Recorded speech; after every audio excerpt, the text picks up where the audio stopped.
Blog Talk Radio.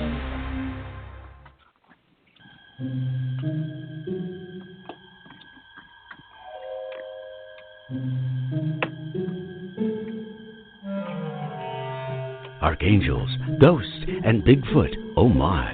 It's just another night for Supernatural Girls. Real stories, real answers to life's biggest supernatural mysteries.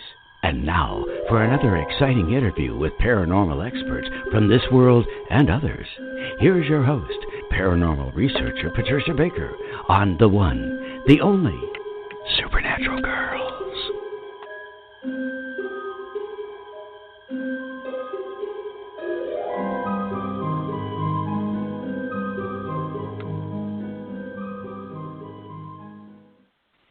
Welcome, everyone, to another exciting episode of Supernatural Girls Radio. I'm your host, Patricia Baker, and unfortunately tonight it is Supernatural Girl because PK is not feeling so well. She was doing great, and she was all excited to be back on the show with us, and then this week she had a setback. So she sends her love to everybody, and hopefully we'll be back next week with the numbers. Let us know what we can expect because so much is crazy out there, and it always helps to hear from PK to get a reading on what's coming next. So we have great guests tonight. Well, I have a great guest tonight for everybody. It's Allison. I'm going to bring him on in just a few minutes. He is a bona fide ghost hunter, paranormal investigator. He's the founder of A.G.H.O.S.T, Advanced Ghost Hunters of Seattle-Tacoma. And he's with us to talk about all the places he's been because he's been all over the world. We're going to get to this. We are going to get to this in just a minute. But first, I just wanted to tell you that Russia needs your help. And here's why they need your help. Because there's a haunted Russian museum. And they're asking for your help identifying mysterious lights that have been appearing on their security camera. So some people are saying it's plasmoid, it flies like a plasmoid, acts like a plasmoid, but nobody's sure about why these things are showing up in the museum. So now listen, the whole story is on our Facebook page. Make sure you go there, give us a like and follow us on Twitter, all that good stuff. But take a look at this because you might be able to solve the mystery. They really want some help, and they're reaching out. So make sure you go over and read the story, find out all about it, and if you have any hits on what this is, make sure you contact the museum. They're waiting for an answer, so that'll be fun to do. I take a good long look at that. So our guest for tonight, he is the ultimate ghost hunter. He's been also lecturing for power performers since 2004. He's spoken to thousands of students at hundreds of colleges and universities throughout the U.S. on his ghost hunting adventures. He even teaches a class based on his book, Ghostology 101, Becoming a Ghost Hunter at the University of Washington and Tacoma Community College. Now, his lectures have also taken him to Canada and Scotland. He's got a new trip coming up, and he may be talking about that. It's the first time he's been let out since the lockdown. But he has worked with some of the biggest names in the field, Jason and Grant of Ghost Hunters fame. He has also investigated some of the scariest and most haunted sites known to man. The Stanley Hotel, Eastern State Prison, Amityville House, Alcatraz Prison, Roman Catacombs, the ancient Rams Inn, and even the original location of the Exorcist Case. So let's bring him on the show. Ross, welcome to Supernatural Girls. Well, thank you for having me. Well, it's my pleasure. I mean, my goodness, what an exciting life to lead. How in the world did you get into all of this? Oh, I blame my mother. I have a mother that loves ghost stories. Yeah, so I always tell people you can't blame your parents for something. But my mother just loves ghost stories, so I grew up listening to these stories and we're just very fascinated with them. I think it was just my curiosity to know if there was any truth behind them that got me involved in the field. What a nice way to be introduced. So you had such a positive experience. That's great. Now, did you have any ghosts in your home growing up? No, unfortunately. I was, and that was another thing, too, because when I started ghost hunting, it wasn't the big fad that it is today. You know, there weren't all these television shows. And when I started Ghost, we were 1 out of 100 nationally. And now easily each state could easily have 100 groups plus. So when I got involved in the field and started working with, you know, other peoples that preceded me, most of these people had those experiences. They grew up in haunted places and, you know, had these encounters. And me, I was kind of like the odd man out because I hadn't. I was just curious to see if there was any truth behind this. So now, you know, as the tables have turned, you see that there's more people that are more curious about it that haven't had the experiences than those who have actually had the experiences. Exactly. So when you actually put on your ghost hunting hat, how old were you? Oh, I was in my early teens. I remember I was at a library, our local library, and I found a Hans Holzer book on psychic photography and how to, you know, record EVPs. So as soon as I got a hold of that book, I was in a local cemetery with a, you know, cassette recorder trying to capture EVPs. So that was one of the earliest ghost hunting experiences that I have. And I was probably about, I think, 14, 15 years old. Oh, my goodness. Well, you embraced it all very young, and that gives you a leg up on all of this stuff because you've been doing it for so long. Like you said, when you first started, you were 1 out of just so many, and now there's just hundreds of groups out there and television shows and other media. So you're a real standout because you did this young. So tell me, what was your first successful experience when you actually captured something or sensed something, saw something?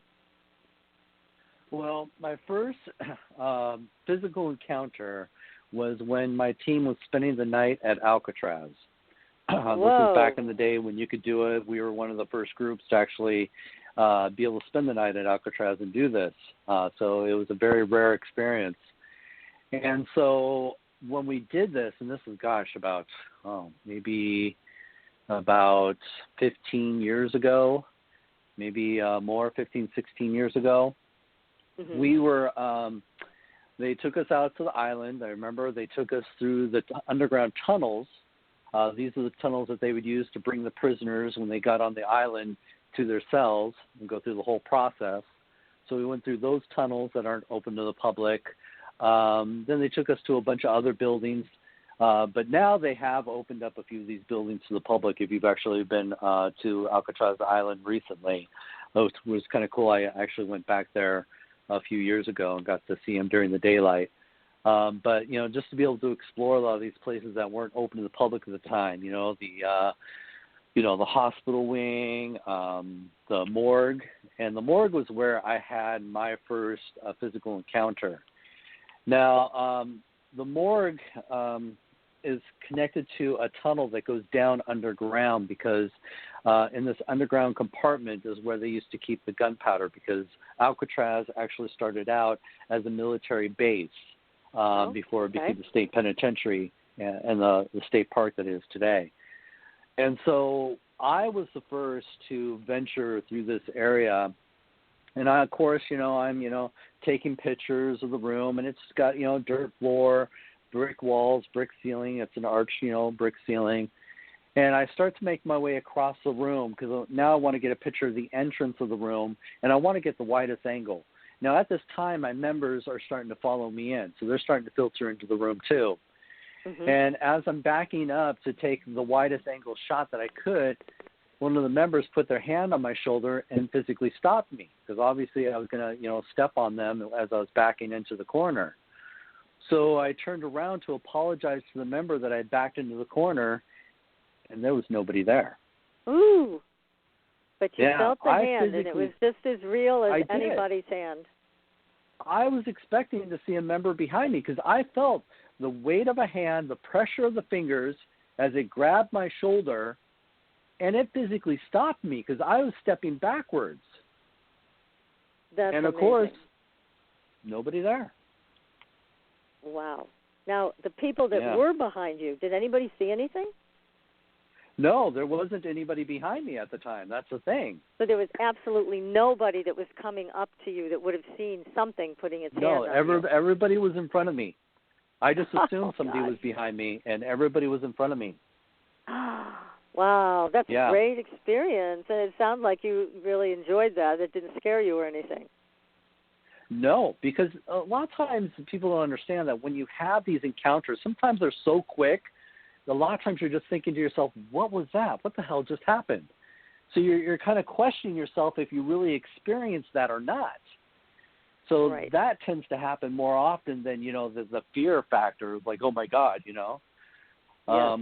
Another great example, the first time out of all the years that I have been doing this, and a lot of people always ask me this, have I ever seen a ghost? And that was one of the things that I still kind of say that I really haven't yet, but I had an encounter that I'd like to believe was. And we were investigating Shakers, and this is up in Wisconsin. And we were there for the full weekend, and it was really cool. I was running some experience. Now, Shakers used to be a brothel, and so I actually had one of my guest investigators stay up in the top floor, which used to be the old brothel.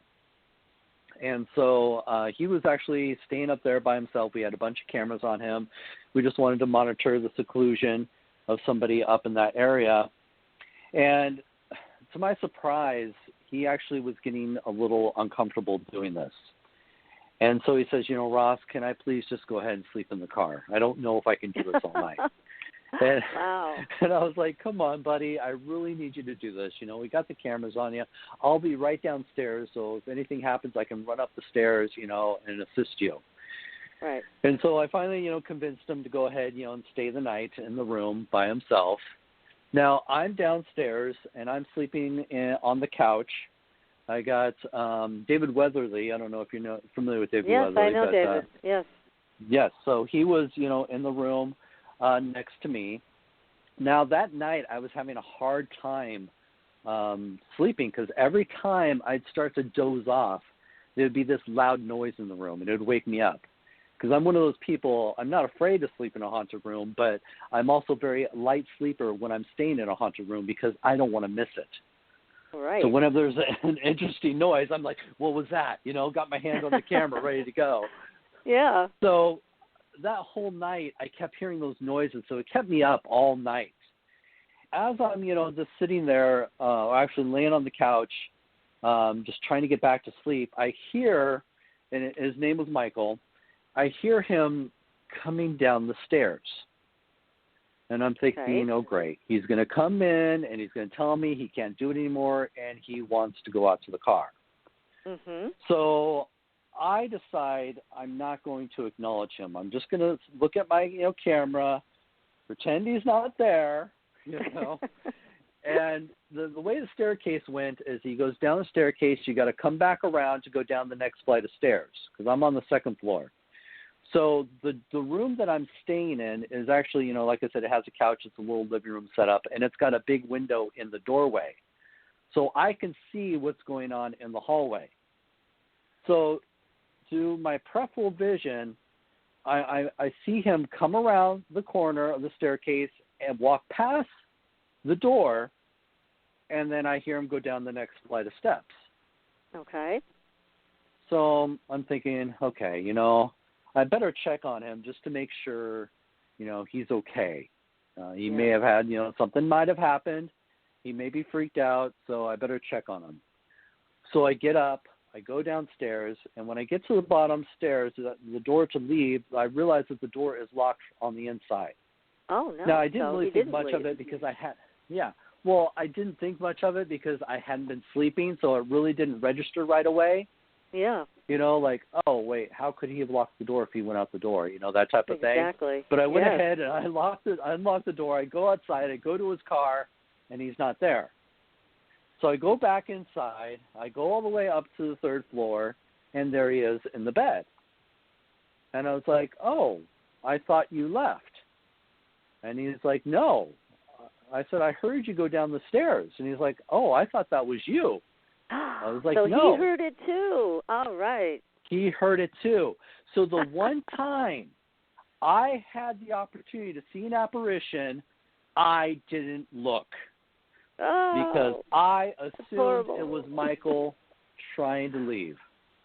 Oh, how I was funny. so mad at myself. I know. Oh, I bet. That's awful, Ross. That's awful. I know. Oh, gosh. That's too bad. But at least you had confirmation that he heard the same thing you did. Yes. So that's great. Yeah. Yeah. So it's just the life of a ghost hunter. It's always those missed opportunities. Oh, gosh, I know it. But now, so many years later after when you began as a teenager, there's all kinds of new equipment out there. What do you use? I really try to focus on having more of a scientific approach. Okay. Unfortunately, I do find that there's a lot of devices out there that can be too suggestive. Now, granted, there's no device that's going to tell you have a ghost in the room. So what we do is we take devices that help us read the atmosphere and let us tell us if there's changes in the atmosphere. Traditionally you got EMF detectors. We use ion detectors. We use thermal cameras. We use, temperature readings. I love cameras. Cameras are great. I'm really trying to push people into, photos are so limited on information. And now that, the technology becomes cheaper and cheaper and more advanced, we really should be focusing more on 360 recordings. Now, granted, there's not a lot of 360 that does infrared. But the nice thing about 360 cameras is you never have those missed opportunities again because the camera's pointed in the wrong direction. You're seeing a full 360 of the room. So I really feel that should be something that should be more used on ghost hunts. We really need to focus more on video rather than just photography because, again, photography is so limited. Audio is great. EVPs are amazing. So I always, love to, break out the recorder. And I even love to go old school. I've always encouraged people, don't forget our roots, where we started. When I started ghost hunting, we didn't have digital cameras and digital recorders. Yeah. We were still using, the cassettes and film. That was the thing. And I really feel that we may be missing out on some possible phenomena because when you go to analog and you go to, chemical processing film, there may be phenomena that's more easily captured with that processing rather than with the digital processing. You bring up a very important point because I think some people actually get better results with a real camera and something other than their iPhone or Android. So people are so used to doing videos and taking pictures with your phone, but I have seen many more results when you actually use a camera. Have you? Does it work like that for you too? No. I find that, unfortunately, especially when you're going, talking about film, it is a little more limited because it's not easily accessible and it's more cost effective, because it's more costly when you have to, have your film processed, and finding places to process your film is a little, harder as well. So yes, it's becoming, harder to maintain that level of investigation.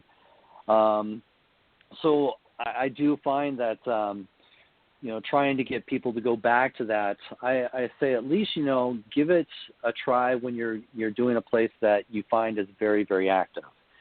You don't have to do film on every investigation.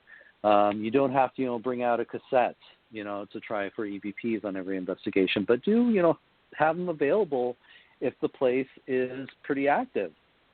See if there is a difference when you're recording from digital to analog. And I think you may be surprised.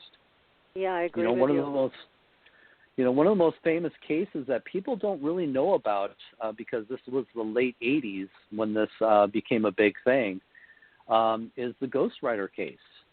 That's a case where the messages were appearing on Polaroid film. When they'd ask a question into the air, they'd take a picture with their, Polaroid camera, and when the picture came out, and developed, the answer would be written on the picture itself. Oh, I love that. And that's great. Yeah. And that was, a very well-known case back in the day. But again, a lot of people aren't aware of things like that because we have moved to the digital era. And I think, I always encourage people, don't forget about our roots. EVPs were captured originally on reel-to-reel recorders. Exactly. The first ghost photos were on film. So who's to say we're not missing out on certain phenomena that can only be captured with those elements? I think we are missing out, especially when it comes to Polaroid film, because I'm reminded of Robin Foy's group, and there was a movie done about them called The Afterlife Investigations. I don't know if you had a chance to see that. But Robin's group of mediums had amazing results, first with a Polaroid camera, and then they had Polaroid involved. And Polaroid came and they placed a sealed carton of film on the middle of the table, and they had pictures come out from just that. The thing was sealed. And Robin's group had the most amazing photographs that showed up on that film, even though it hadn't even been in the camera. So I think there's something about that Polaroid film, and you talk about we could be missing things. Yeah, I think we are. And I don't know the situation with Polaroid film that like it used to be. This was years ago, again, as you mentioned. But it would be great to be able to use those, unopened boxes of film in situations like you're involved in. Right. Well, what you're talking about is psychography, and that was the old the ability that psychics could produce images on film when it had not been exposed to anything yet. And then the thing is if psychics were able to do it, who's to say a ghost couldn't do it either? Exactly. So, I definitely believe that we're missing out on that. Yeah, well, we got to get some Polaroid film here. That's all there is to it. Start working with it. I just think it's amazing what groups that have used that have come up with. They had pictures in Robin's group of strange landscapes, other planets. I mean, things that nobody was thinking of. They just appeared on the film. Mm-hmm. So, but I'm very intrigued by the what did you call it? The ghost wires? Is that what it was? That case? The psychography? Oh, the Ghost Writer. The case was called Ghost Writer. Ghost Writer. Okay. I'm glad you corrected that. Thank you. Yeah, not to be confused with the series, the children's series back in the day. But Ghost Writer. And they called it the Ghost Writer. Yes, because he would actually. I'm gonna look that one up. Yeah, it's a phenomenal case. It was in California.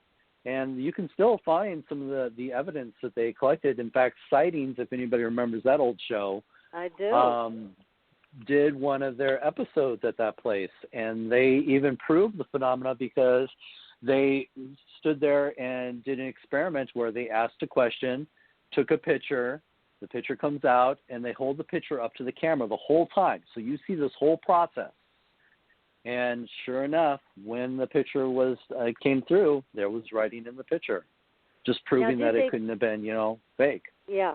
Anything else? Did they take a picture just of the air around them? I mean, did they point it at anything in particular? Just the air. Basically what you could do was just stand in the center of the room, ask a question to the spirit, take a picture, and then your answer would be in that photo. Great. And now how many people were in that group? Well, this wasn't a group. This was just a couple gentlemen that lived in the house. Oh, okay.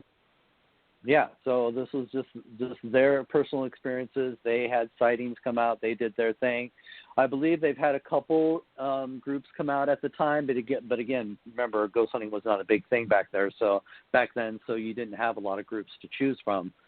But I believe there was a few other investigations, but I do know that the activity had stopped.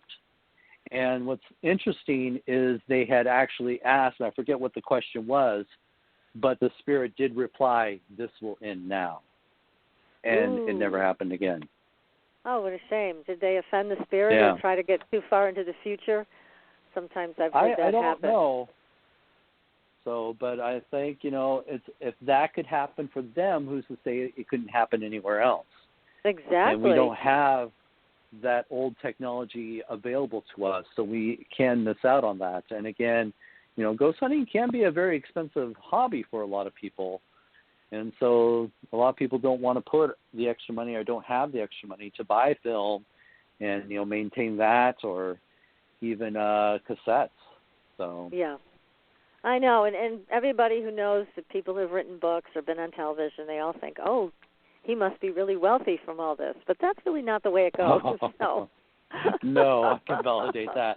I've got my 8th book just came out. I don't make a living off of writing books or even making appearances. And most time, and I've been on a lot of shows, on the ghost hunting shows, you really don't, make anything. Sometimes they may cover your expenses, but most cases, they don't pay you to be on these shows.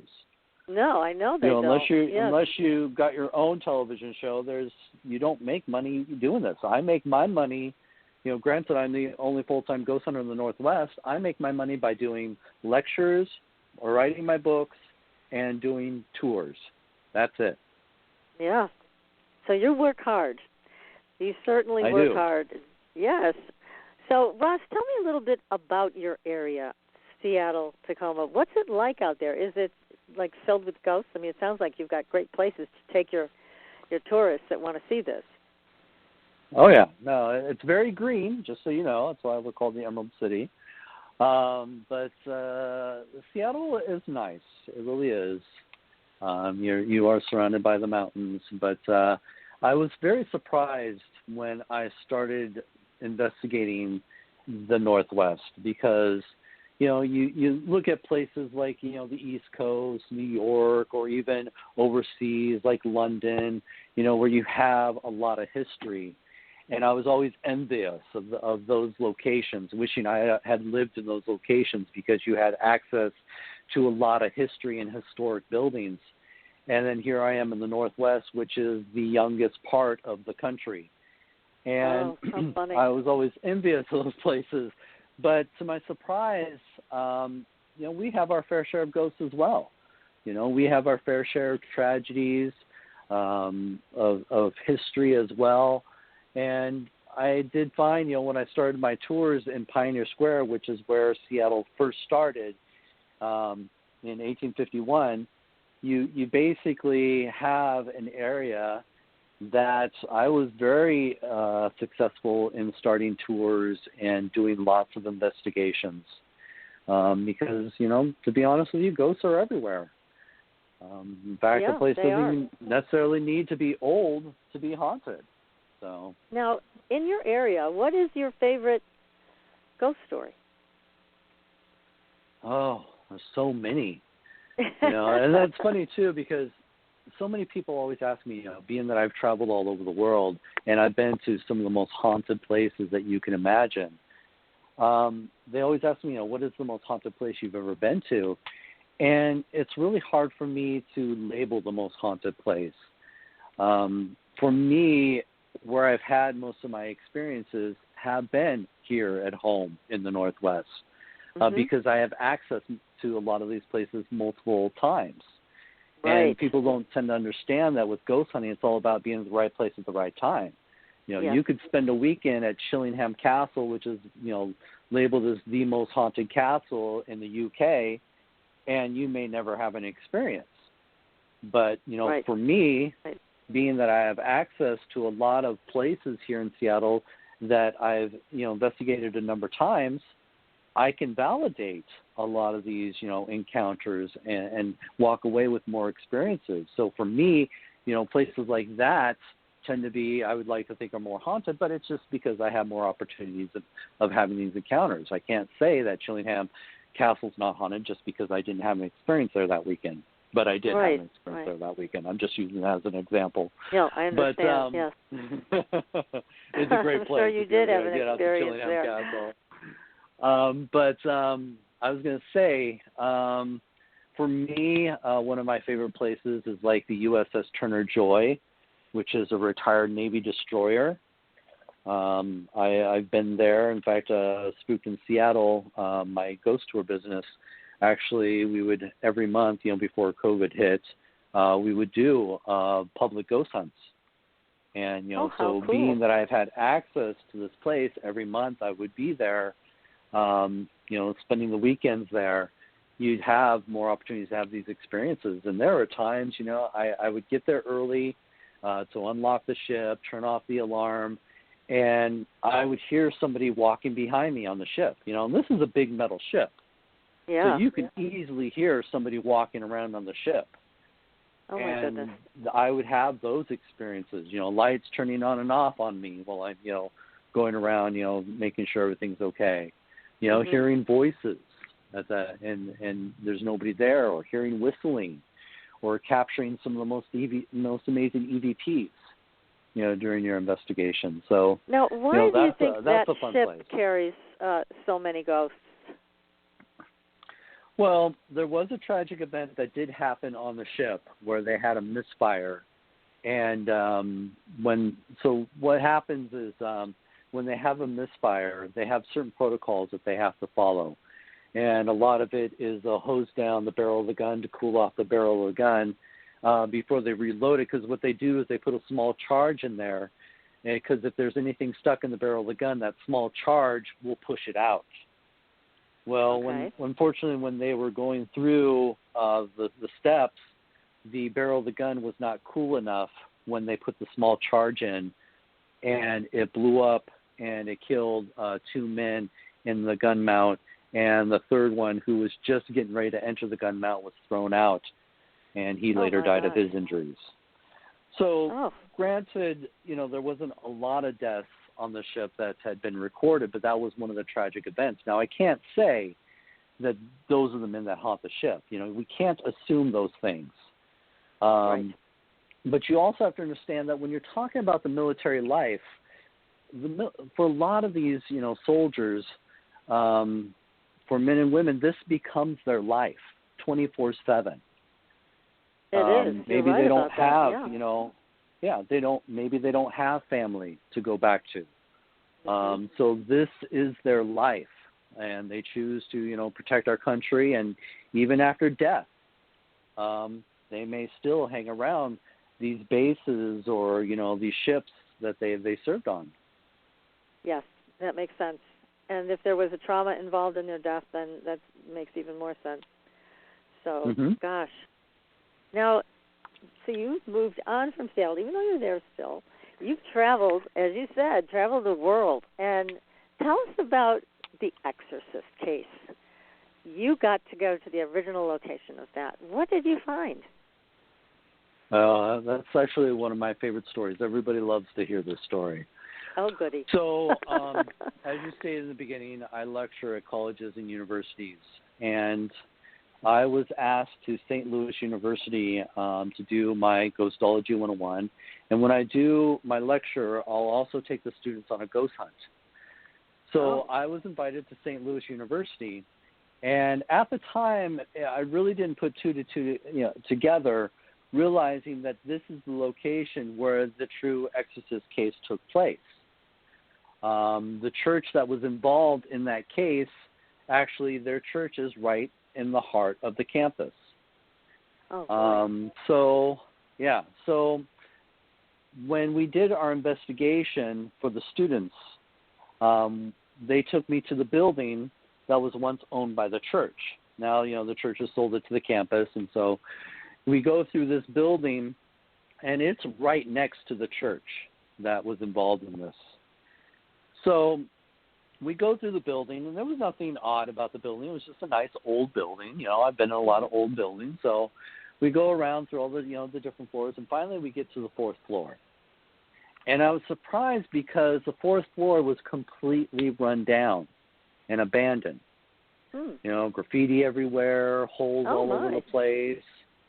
And I was like, my thoughts exactly. I was like, this is kind of odd, especially how huge it was up there. I would think the campus would utilize this space, for storage or, for dorm rooms, whatever. But they've completely shut it down.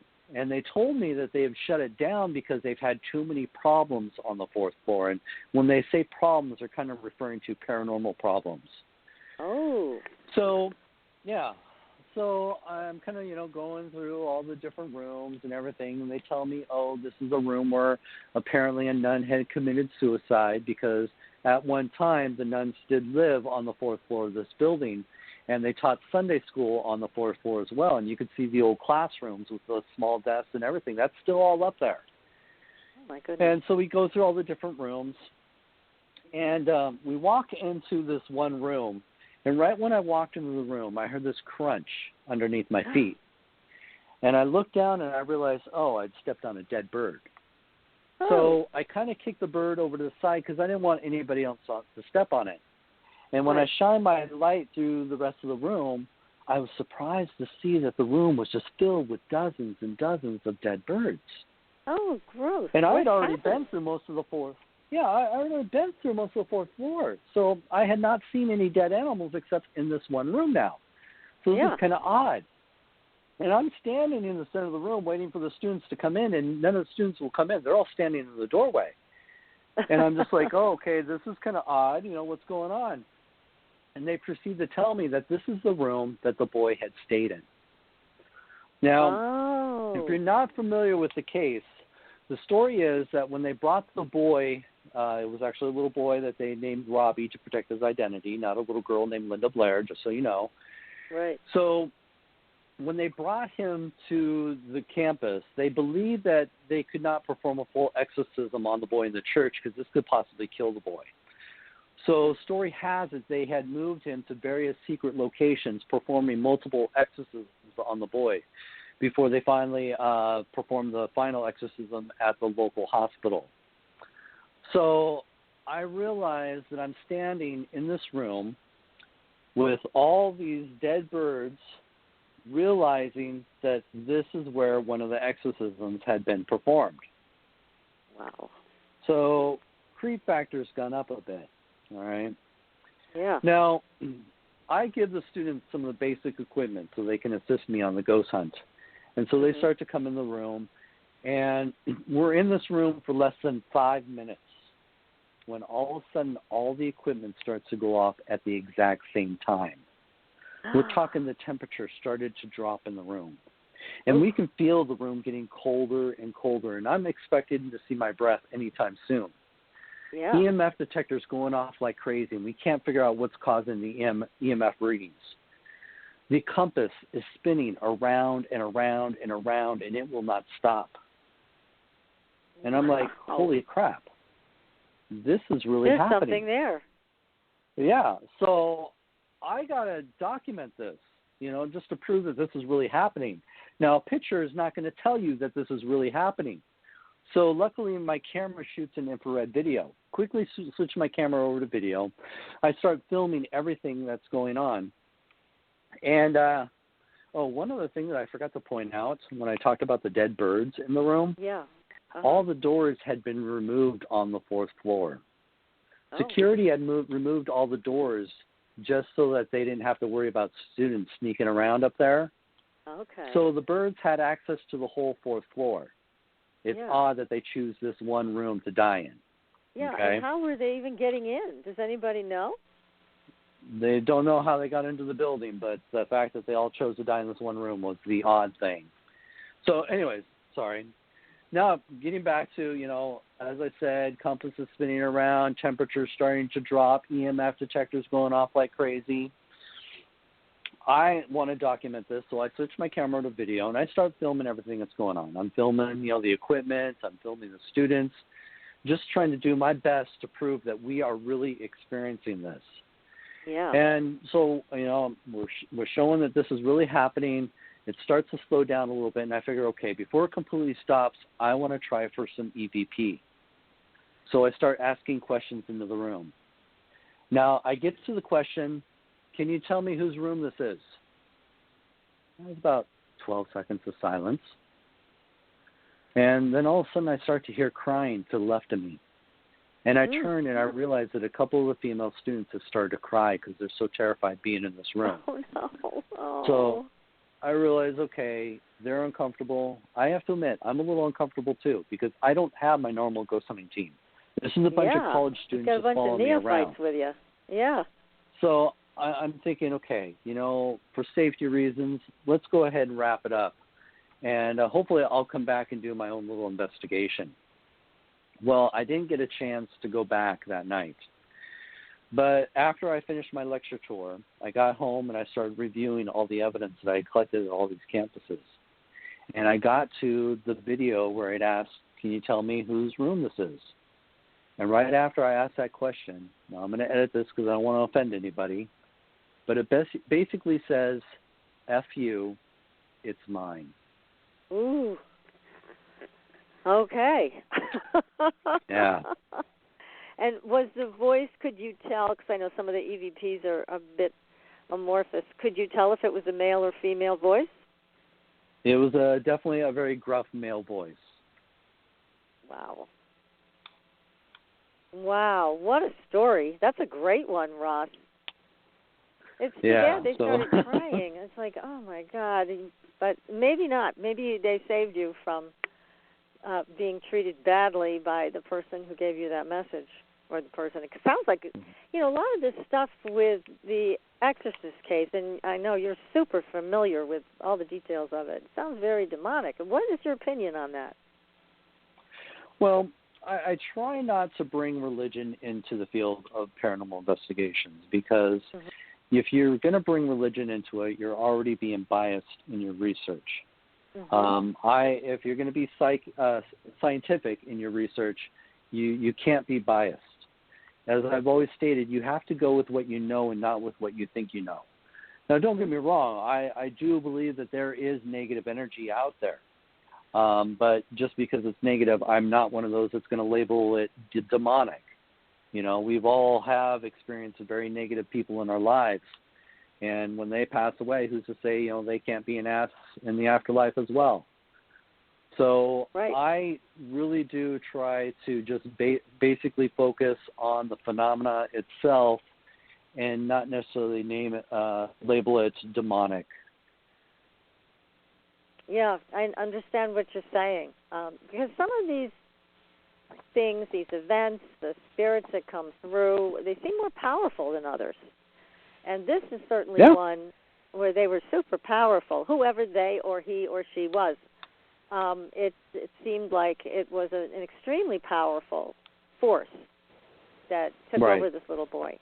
Actually, one of the Jesuits that was at Boston College, which is my old alma mater here, talked about this case. He was somehow involved in it, and he said, if you saw what we saw when we were on the train with this little boy, you would run all the way back to New York.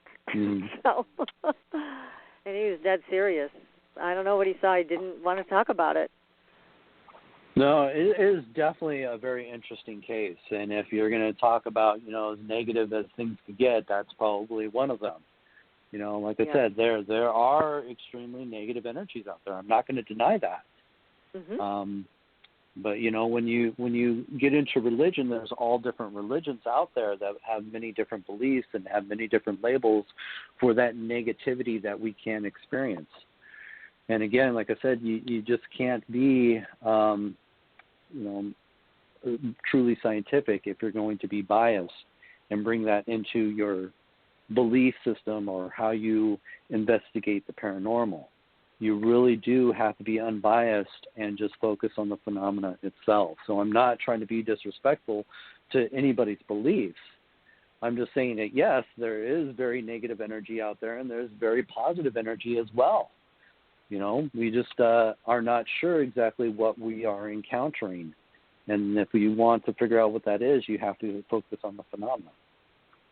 Now, are you involved with doing any kind of self-protection before you go into these places, or do you feel you don't need it? Well, again, not bringing religion into it, but I do believe that what has protected me all these years, because I've been to some of the most, I guess what most people would say is the most negative places you can imagine. I got to go through the Amityville House as well.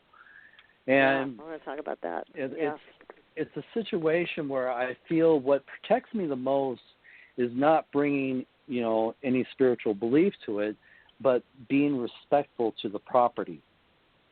I think that is what's kept me out of danger. is I don't go in taunting whatever it is there. Oh, come on, prove it to me that you're here. Bite me, scratch me, push me, come on. Yeah, I don't believe you. I think that type of attitude is going to cause more harm to you later throughout life. So it's a situation that's like me walking into your house. You're sitting on your chair eating your dinner, and I'm going, I don't believe you're here. I'm right in your face, cussing you out. You're going to be like, what the hell? Who the hell are you? Right. Yeah. And you'll be like, yeah, I'll get you. I'll probably get you when the cameras aren't on, when they're not looking, Yeah. I think in those types of I think in those types of situations, I think then, you're asking for trouble. You're asking for something, whatever's there, to follow you home if, people believe that. So I agree with you. I think that's a bad way to go. Yeah, so for me, it's just go in. I let my intentions known out loud. I say, I'm just here to offer you a voice if you wish to speak. I'm here to hopefully, tell your story. I just want to, I mean you no harm. And then when I leave, I say, thank you for allowing me to be in your space. I hope you took the time to talk. Hopefully, I'll be back. And that's as simple as that.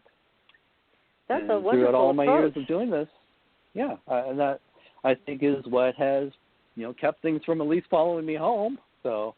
Yeah, good for you. Well, I like that. Well, Ross, we're going to take a very short commercial break, and there's just so much more to talk about with you. We've got to get into the Amityville House. Also, haunted toys, haunted churches. My goodness, I think you've investigated all of them. So stay tuned, everybody. You are listening to Supernatural Girls Radio. We'll be right back. Pure essential oils, specialized minerals, and a revolutionary anti-aging technology. Astridian combines the best of all scientifically proven ingredients in easy-to-use creams, lotions, and concentrated serums. Astridian's advanced line of products take your skin to a new level of being healthy and beautiful. We offer a variety of collections that address all your skin concerns. The Essential Anti-Aging Series treats and moisturizes your skin for a long-lasting, younger look. The Multivitamin Series promotes healthy skin with high-quality vitamins and minerals. The Sports Series restores skin from cellular damage and stress. Astridian also offers a revitalizing solution for hair and a professional series for doctors and medical spas. Visit astridian.love today and begin your new journey to healthy, beautiful, youthful skin. Astridian, beyond your expectations. There are a lot of psychics out there. How do you decide which one is right for you? You look for someone who empowers you, who's practical and spiritually connected, who says, here are your opportunities, here are your challenges, and here's a way to deal with them, and then gives you your own toolbox to make your life everything you want it to be. Hi, I'm Corby Mitleid, and that's how I work with you. As a certified professional tarot reader, I've helped thousands of people for over 40 years through my toolbox. Cards, past life retrieval, numerology, spirit guide conferences, and mediumship. Whether it's career, relationships, finances, or your spiritual road, together we can replace your confusion with clarity. And you'll probably find a little laughter along the way. Visit me at CorbyMitleid.com to find out how to cross your bridge from fear to fearlessness and fly. And tell me you found me at Supernatural Girls for a special gift with your reading. Corby Mitleid, the practical psychic for catching your tomorrows today. Find me at CorbyMitleid.com. That's CorbyMitleid.com. Your property tax bill. Have you seen it lately? It's frightening. Your property taxes are going up while your home value is going down. It's time to fight back and win. For the real truth about the property tax system, get attorney Pat Quintilian's book, Are You Getting Screwed on Your Property Taxes? How to Find Out and How to Fix It. Attorney Quintilian answers all your questions and gives you the facts you need to fight a property tax bill that is spiraling out of control. You'll also read about what happens to property owners who don't check their property records, only to find out too late they're taxed on square footage, fixtures, and even buildings that they don't own. Is this happening to you? Learn your rights. Buy attorney Pat Quintilian's book today. Are you getting screwed on your property taxes? How to find out and how to fix it. Available on Amazon.com. Are you frustrated with endless mantras, affirmations, and processes that promise to align your life with your dreams, only to find yourself years later in the same space where you began? Do you feel like you must be doing something wrong because nothing seems to be working? Don't you just wish that someone could shift your consciousness for you and your life could align with your desires without all the effort? Well, your wish is about to come true. Hi, I'm Carrie Cannon, and I have a gift that allows me to align the consciousness of others to be in harmony with their dreams.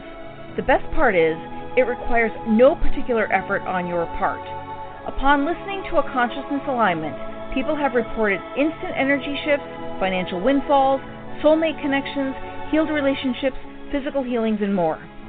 To gain access to a free trial offer for my entire Manifesting Miracles library of consciousness alignments, go to commandmiracles.com now for details. Again, that's commandmiracles.com for information about our free trial offer. That's commandmiracles.com.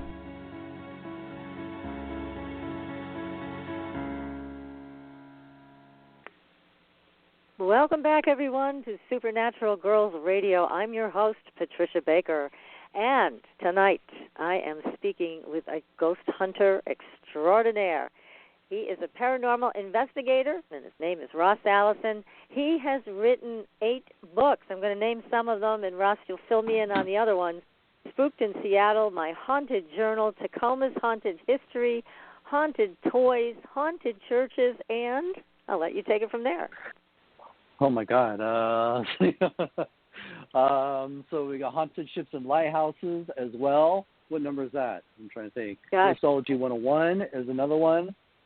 I think that's 8, right? Yeah, that's 8. You got it. All right. Wow. All right. Excellent. Now, all these books are available, everybody, on Amazon.com. So take a look, and there's got to be something in there. If you're into ghost hunting, there's got to be at least one of those books that you want in your library. So let's talk, Ross, about one of my favorite, if not most horrific stories is the Amityville House. You got to go there. What happened? To be honest with you, nothing. I actually got to walk through the house. It was back when it was up for sale. They had an open house, and I was one of the few people that just got to walk through the house. There was nobody else there. The realtor was outside doing something in the yard, and I realized I am completely alone in this house. And I was probably in the house for a good, 45 minutes. Just walking around, taking it in. I had my recorder going, and nothing. I didn't capture any EVPs or anything. Yeah. Oh, my goodness. How long after the family that, this is based on lived there, were you in the house? How many years? This was when it went up for sale again, maybe about 10 years ago, maybe, I think it was.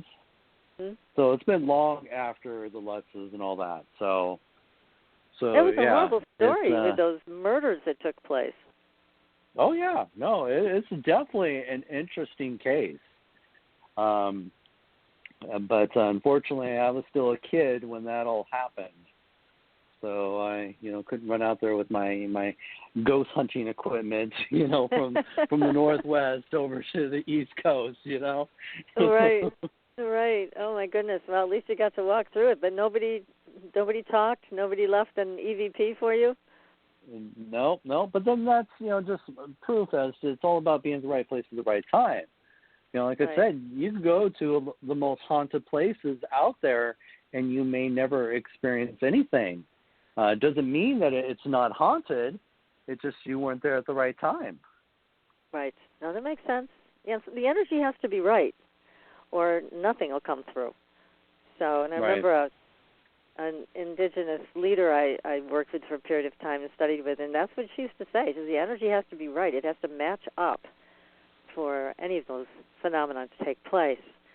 So, haunted toys. Now, that really creeps me out. Tell me about haunted toys, especially. I can't stand dolls, and because I see energy hanging around them all the time. Did you cover that in Haunted Toys? Oh, yes, definitely. Now, the Haunted series is a series I do with David Weatherly. Haunted Toys was our first book. Then we followed it up with Haunted Ships and Lighthouses, and just now this month came Haunted Churches. And due just before Halloween, we will have Haunted Historic Hotels of the West Coast.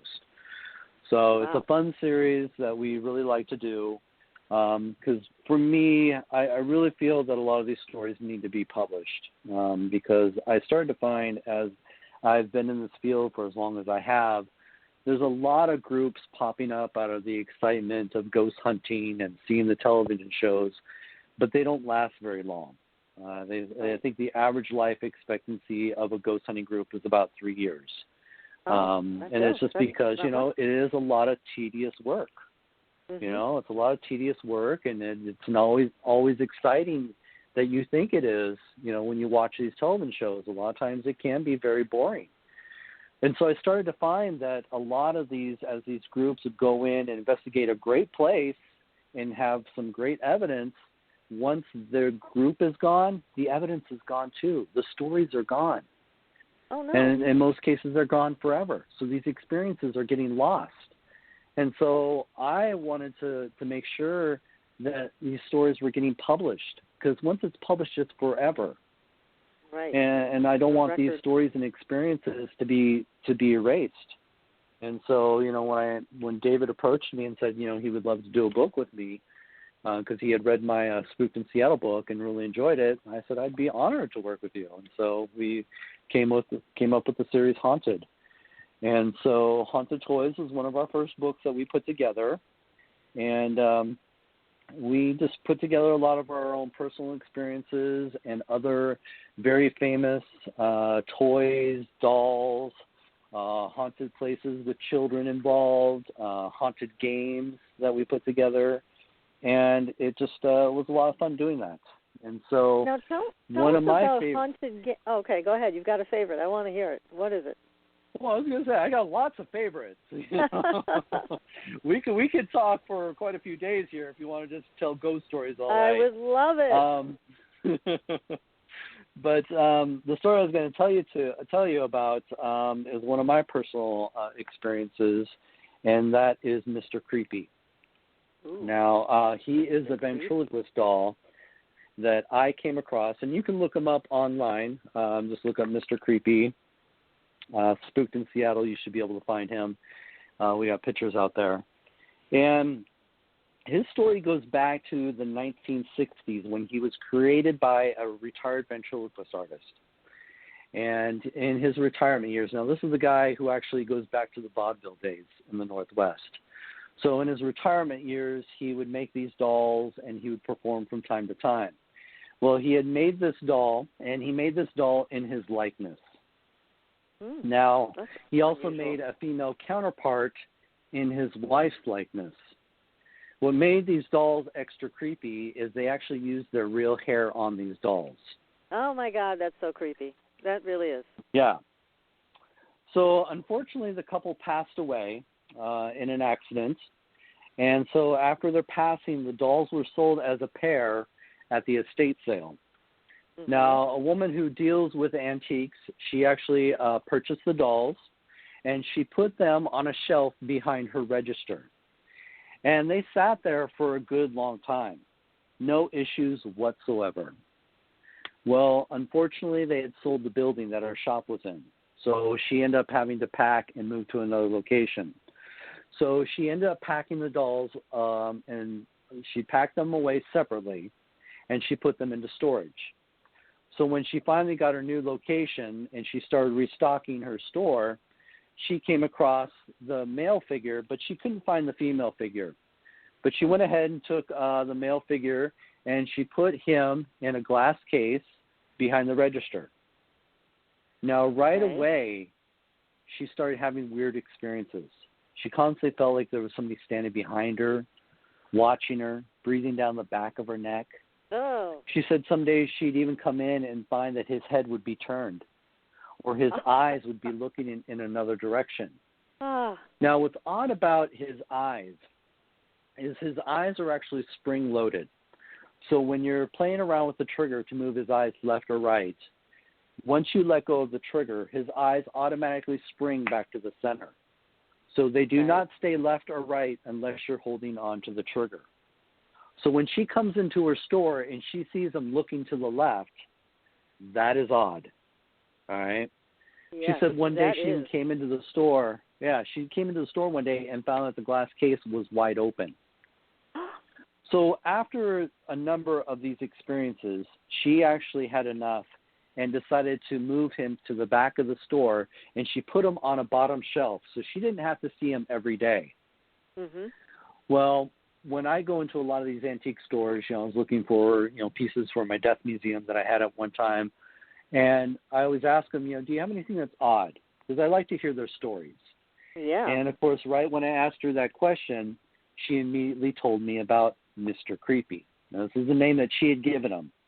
Yeah. So I was like, I love this guy. I would love to give him a home at Spooked in Seattle. So she was so happy to get rid of him that she sold me him for $1. Oh, boy. What a bargain. So I ended up bringing him to our museum, and I had put him in a glass case.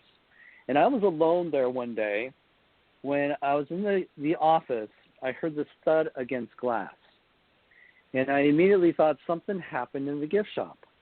So I immediately, go out and I'm starting exploring, and I can't find anything disturbed. And I'm walking around looking, trying to see what could have made that noise. And as I come around the tables, I'm now looking at the glass case that has all our haunted dolls. And I noticed right away that his head was turned and leaning up against the glass. Oh, my God. And I was just like, holy crap. Yeah. So I immediately take a picture just to prove that this really did happen. Well, to my surprise, when I examined the photo, and I believe the photo is online, you can probably find it out there, but if you look at the reflection in the glass, it actually looks more lifelike than the doll itself. Where the doll has these very cartoonish features, you'll see the reflection of the doll. It does not. So it looks more human? It does. So I think that is the gentleman that actually haunts the doll. And Mrs. Creepy was never found? Mrs. Creepy was never found, and I think that's the whole reason why he's so active, is because here are these dolls that were created at the same time and had never been separated until just now. And so I think he is just looking around for her, wondering where she disappeared to. Oh, my gosh. That makes sense. So I've been on a quest to try and find her so we can bring those two souls together. Yeah. She's got to be somewhere. So. Hopefully. Yeah, that would be great if you could reunite them. Oh, my. Well, that's very exciting. And I really admire the way you document everything. I think that's so important for all these stories, but just in general, some of these events that take place, people just kind of lose their minds and they forget about documentation. But you're really, really on that path that saying, I'm going to prove this. And it's so helpful to everybody in the paranormal field. And the one thing that I found, too, is in writing these stories and researching these locations, is we all know how a lot of these rumors get started, and they get exaggerated throughout the years. And then you come to find out, what was maybe just a small encounter ends up being this huge, demonic, tragedy that really never happened. Right. And so, it's one of the things that me and David have been true about with these books is, if we find these stories aren't true, we'll publish that and say, hey, you guys, I know it's all over the internet that this happened, but unfortunately it did not happen. But here is the story. Sometimes these stories are rooted to something that did happen. And that's what we try to do is, we try to find the root of these, stories and bring some truth to it and, strip down these encounters back to the basics of what really happened. And so that's that, great. I think is very important as well. It is. It absolutely is. Now, what about churches? what did you find when you were looking for church stories? Any favorites? Oh my gosh, there was so many. It was a fun project, but it was one of those projects that David likes to give me a little crap about, because it took me a while to get this one out, because I found myself when I was, digging around for, a lot of times, when we write these stories, we're, trying to come up with the history of the building itself, and then going into the ghost stories. So, we do believe that history does play a major part in a lot of these possible hauntings happening in these locations. And when we were, writing these books, it's just like, oh my gosh, sometimes you can just easily fall down the rabbit hole, because, one story leads to another story, and then you forget where, what you were there, your intention was in the beginning. So that was one of the cases when I started working on haunted churches, because I found so many, amazing aspects that led to other stories. It's just like, oh my gosh. But haunted churches, let's see. I do like to talk about some of the places that I've actually had personal experiences. But then, as I said earlier, too, sometimes you find that some of these places, the claims that they claim happened at these locations didn't really happen. Like a prime example is the Workman Union Church in Missouri. This is a place, it's an abandoned, empty shell of a building now in a cemetery. And there have been a lot of stories to this place, from a mad preacher who basically stabbed a woman that he loved to death. And they say that he had hidden the knife in the floor of the old church. There's also a story of a bearded lumberjack who wields an axe and will chase off, trespassers if they are on the property late at night. And even one of my favorite stories is of a woman who had hanged herself, or they even say that she may have been lynched. And they say if you drive under one of the trees, you will hear her feet dangling on the top of the car. Ooh.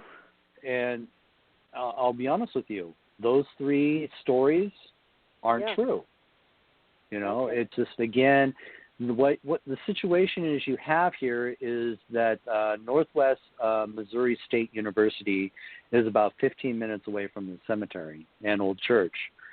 And so a lot of these college students, when they're bored, they'll, entertain themselves by going to places that they claim to be haunted. And they're known to make up a lot of these stories just to scare their girlfriends. And so that is the root to a lot of this, is that they'll make up a lot of these stories, and those stories get passed down and get, and become these grander and grander, encounters that, again, never happened. But who's to say that the church isn't haunted? There have been stories of encounters there that are from credible witnesses. There's people that have claimed to have seen a Civil War soldier on horseback riding around through the cemetery. And there are Civil War soldiers buried in the cemetery. So it's very true. Yeah, so you get a lot of things like that. So, don't always believe these grand, stories that you may hear, but a lot of it is rooted to an actual encounter. Some things do happen there. And you mentioned the Civil War soldiers.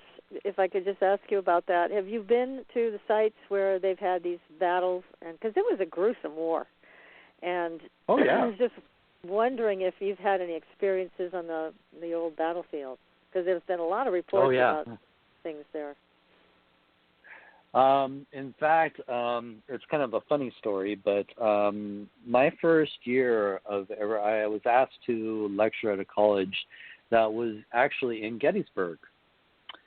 So I was really excited. I finally get to check out Gettysburg, and I thought, I really want to. Now, a lot of times when I do my lectures, I don't have a lot of time.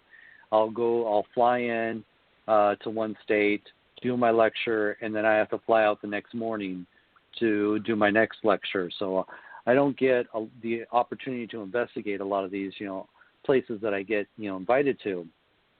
So I actually found myself in Gettysburg for the night.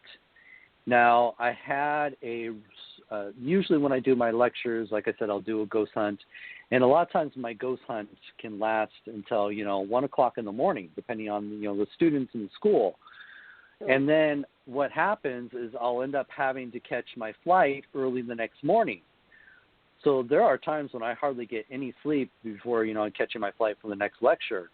So this is one of those situations where I was up late investigating on the campus, and I had to be up really early in the morning to, catch my next flight. So I decided to save some money and not pay for a hotel. It was like one of those situations where I figured, I'm only going to get 3 hours sleep in the hotel as it is. So I decided I'm going to spend the night in one of the battlefields. Oh, that was brave of you. Yeah, I had a rental car, so I'm driving around through all the different battlefields, and I found this one that had this nice, parking lot right next to the battlefield. And so I thought, because there's all these stories of people saying at night you'll see or hear the Civil War soldiers, marching around. And I'm like, I want to experience this. So it's about, I think 2 o'clock in the morning or 3 o'clock in the morning. And, I'm just kind of laying in the car trying to get some sleep, and I feel the car move. So I peek up and I'm looking around, I don't see anybody around. And it's like, okay, that was interesting. So I lay back down, and sure enough, I feel the car move again. So I peek up and I'm just looking around. Is it like somebody's pushing against it and rocking it? It's like a jolt, like somebody had just, bumped up against the car. Okay. Mhm. So it's not like shaking, like, somebody's, constantly sitting on the car and shaking it. It's just like this quick little bump up against the car, and the car just kind of moves a little bit. So I lay back down, and I'm waiting for this to happen again. Now, by this time, I've turned my recorder on because, again, when I go to sleep, in haunted places, I've got my equipment, ready to go. So I've got my recorder going. I got my hand on the camera waiting, for something to happen again. And then all of a sudden I hear this knock, knock, knock on the window. And I turn around, and here's a flashlight in my face, and a cop had pulled up and told me I needed to leave. Oh, darn it. I know. Darn it. So that was this. my experience in Gettysburg. But my team has had the opportunity to go back, and we investigated the orphanage there. We also investigated, I can't remember the name of the house. It's the house where the first woman or the first civilian was shot and killed. A bullet went through the doorway. I can't remember her name. I apologize. It's another well-known haunted location. That's another place we got to investigate in Gettysburg. Oh my gosh, Gettysburg is a great place. I would love to go back because even when we went back and did our own personal investigations, we've had encounters. I remember in the orphanage, I had asked, can you make a noise or a loud noise just to verify that you're there? And of course, you'd hear that loud bang noise, and that I actually got on video. So I do recall that experience. So there's, some pretty cool locations in Gettysburg that I could definitely say, yes, I've had my own personal experiences. And you've been to Scotland, so you've been to the castles over there. Is there anything that stands out in Scotland to you? Oh, yes. My first time in Scotland, I had made friends with another paranormal group out there. And they invited me to actually to investigate with them. They were investigating, I believe it's called Menzies Castle, I believe it was called. Mm-hmm. Now, I remember this encounter because this was pretty interesting. Me and Mark, who is the leader of the other group, Mark Stocks, me and him had gone into a room, and I remember the door had shut. And so we were like, oh, that's kind of odd, maybe it was a breeze, because you are in these very drafty old castles. Yeah. And so we went to go open the door, and the door would not open. Uh-oh. It somehow got locked or jammed, and we could not get it open. We were literally pounding on the door trying to get the other team's attention to help us get out of the room. And it took a good half hour for them to try and get that door unlocked. And it didn't have a lock on the door. It somehow, the latch got jammed. It was one of those weird experiences. But yeah, I got locked into a castle in Scotland. And so while you were locked in there, I know you had your recorder going. Did anybody say anything? No. Darn it. I know. It's, you gave them all the things opportunity in the world there. You were trapped for half an hour in that room. But, with my luck, as we're focused on the door trying to get out, there's probably an apparition standing behind us, pointing his finger, laughing at us.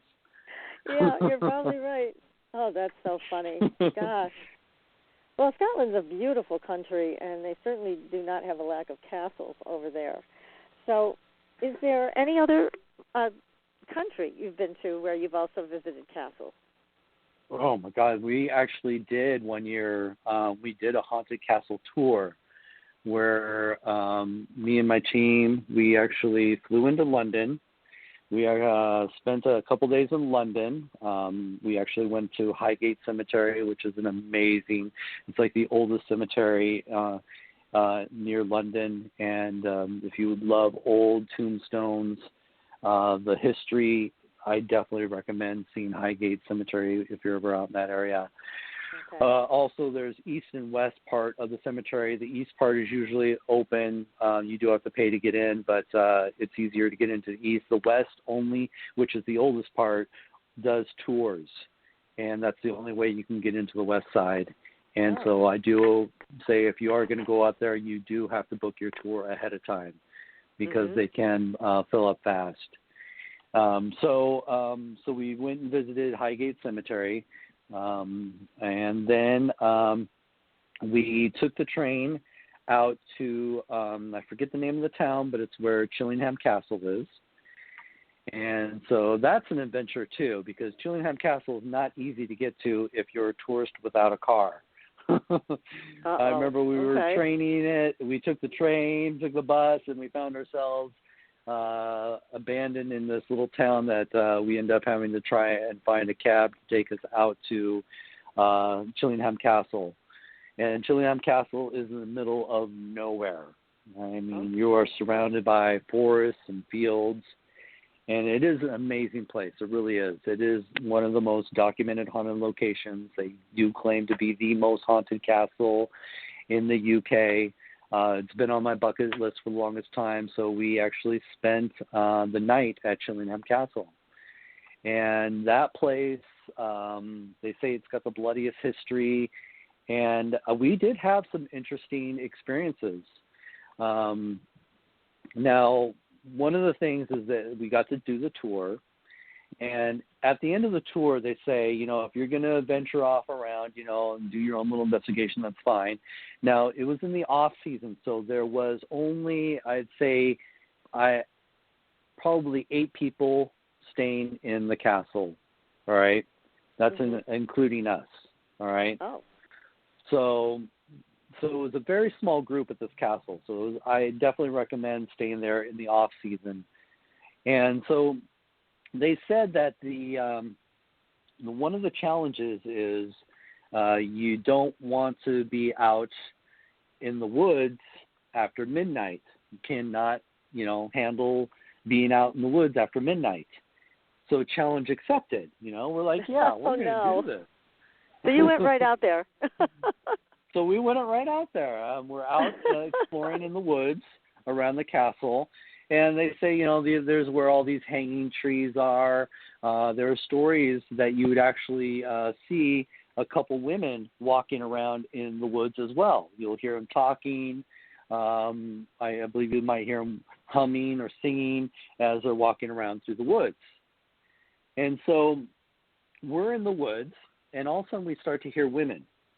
Now, those women there was another group of women staying at the castle with us. So, they decided to come out and explore the woods as well. So we're like, oh, great. There goes our controlled, environments. We've got, these other people walking around and they're talking and, making a ruckus. So that's going to, ruin any EVPs that we have. So, we try to get away from them as possible. But this was also a night that it was so dark that you had to have some sort of light to see your way around. It was that dark. So no moon. No moonlight. It was just pitch black. And so I'm kind of looking through the trees, and I'm trying to see where those women are so I can kind of get an idea how close they are, because we can hear them talking, but we cannot see them walking around. And it's like, well, where are their torches, because they call them torches over in the UK, flashlights. Yeah. Right. And I was like, where are they? I can't see them walking around. And then all of a sudden it just stopped. Like you hear these women, talking and walking around, and then it just stopped. And I was like, oh, my God, I think we just experienced that phenomena that they claim happens in the woods. We experienced it ourselves. You did? Oh, my, because you probably went back and the girls weren't the girls were in their rooms or whatever. They weren't out there. No, they probably went to their rooms. Nobody else was out there. So that was cool. That is. Now, did you get that on tape, or because you thought they were human, you didn't tape them? No, we actually, I believe what we captured on audio was very faint. You can kind of hear it, but not. Mm-hmm. So it just the recording didn't turn out that well. But there was other little things that we experienced, that night as well, from, asking the spirit to open the door, and the door opened on command. So that was kind of cool. But after Chillingham, because believe me, I got more haunted castles we could talk about. Okay. So after Chillingham, we ended up driving up to Scotland, and we stayed 4 nights at Roslyn Castle. Ooh. We had the whole location to ourselves for 4 nights. It was one of the most amazing experiences. Let alone, it's haunted, but just the experience of staying in something this historic. You got the fire, blazing in the fireplace, and you're just sitting in this room surrounded by all these old, pictures and paintings of the family's history. It's just like, oh, my God. Stuff that goes back to the late 1700s. This is just amazing. 1600s. And just sitting there going through, the ancestry books of the castle and all this stuff, and it was just, what an amazing experience that was. But this place was pretty cool because most of the castle itself is in ruins, but there's this small building that they have preserved. And below the building are 3 layers of dungeon. Oh, my God. So 3 layers, like 3 stories of dungeon? 3 stories of dungeon below you as you're staying in this house. That's a little uncomfortable. It was amazing, So at any time in the night, we could go down into these different levels of the dungeon and do our own little investigation. So that was pretty cool. And what did you come back with? With that place, that was actually a pretty quiet place. We didn't have a lot of personal experiences. Mm-hmm. I do know that there's the haunted toilet, so the toilet kept flushing by itself throughout the night. Oh, my God. And it wasn't something that was timed because, usually when you experience things like that, you try to time it just to see if it could be natural phenomena causing it to just flush automatically. So it wasn't like every 15 minutes the toilet flushes. Right. It would happen, 5 minutes, and then, another 20 minutes later, then it flushes again, So it wasn't something that you could time. Yeah. I do remember we were down in the basement area. We did hear voices when we were alone down there. And a lot of times it's very light, very muffled. So they don't always turn out to be a Class A EVP on your recordings. Mm-hmm. let's see, a lot of people had feelings. So that was a pretty cool place. And that's actually, Roslyn Castle is right next to Roslyn Chapel. So you get to go over and check out the chapel. And the chapel is actually very well known. It was actually featured in, what was it called? Tom Hanks movie about, solving these ancient crimes. What was it? Yes, you're Da right. Vinci Code. Yep, I remember Da Vinci that. Code. I can't think of the movie, but yes. All right. Now, Yeah. is that the chapel So that also has demon figures in it? Oh, yeah. There's lots of... That's the one. Well, not the castle. Or you're talking about the chapel? No, I'm talking about the chapel next to it. No. Well, yes. The chapel is the one that has all the gargoyles carved into it, yes. Yeah. It was, like I said, it was featured in the Da Vinci Code at the very I end. remembered it. Okay, great. Yes. So what was really cool, my first time there, we had the chapel to ourselves, and I was actually down in the crypt area doing an EVP session. So that was an amazing experience alone, just to have this chapel to yourself, and you're alone in the crypt, trying to talk to ghosts. Yeah. What a great life you live. This is exciting stuff. So thank you. It's a passion of mine. I love to explore amazing haunted locations. So well, you're doing a great job Castle, reporting back to us, that's for sure. Well, that's the thing, is I do want to publish these stories, these experiences, so that even after my time, other generations can have something to go back to and compare their experiences to other people's experiences. That's one of the main reasons why I write. Yeah.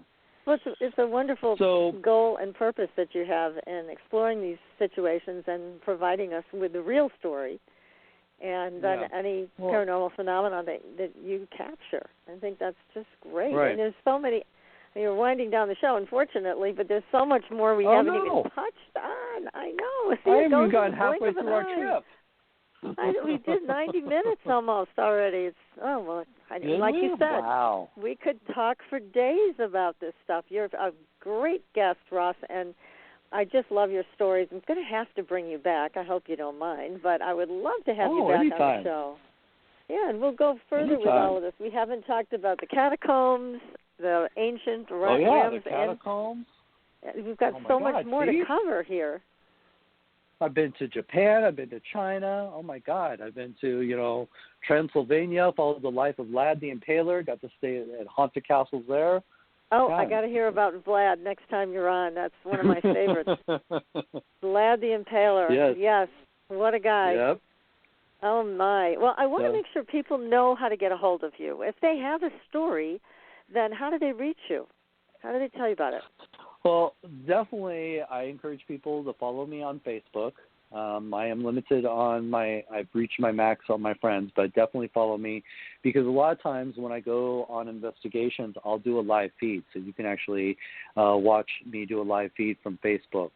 So definitely follow me, especially because we're getting ready to go this weekend to Montana. We're doing a prison and some brothels out there. So we'll be doing some live feeds from those locations. So definitely look up Ross Allison Ghost Hunter and follow me there. And also you can check out a ghost at aghost.org, and that's AGHOST.org.